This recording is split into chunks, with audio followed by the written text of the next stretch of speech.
Learning English is one way to advance one's career prospects, but exactly how much does fluency in English matter? Let's look at some data from India. Not everyone in India speaks English. In fact, in India there are 122 languages spoken by 10,000 people or more. As a first language, English comes in 44th on that list of 122.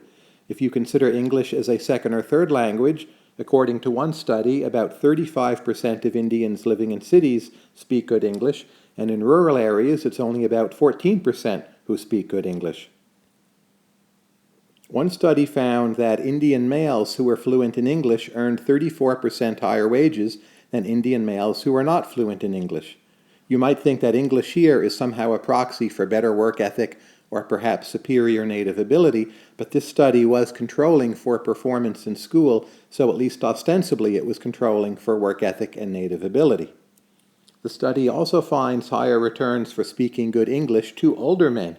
If you look at men in the age group of 18 to 35, the wage premium for those individuals speaking good English is around 11%. If you look at men in the age group 36 to 50, the wage premium for those individuals is much higher, it's 49%. What seems to be the case is that if you speak English, you get on a better career track. That's worth something when you're young, but it's worth much more over time as you progress through that career track, so the returns to being able to speak English seem to rise with age. By the way, if you're wondering what are the comparable returns for women, the data set in the paper doesn't allow us to answer that question with comparable accuracy.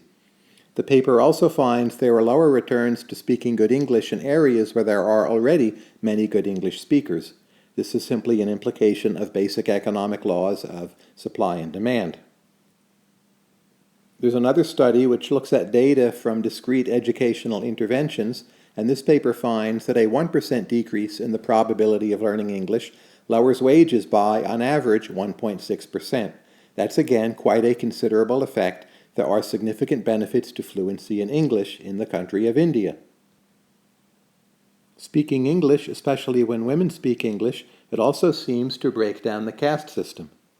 One study did a comparison of siblings. Those who are educated in Marathi, which is the indigenous language in and near Mumbai, well, those individuals married outside their caste at a rate of 9.7%.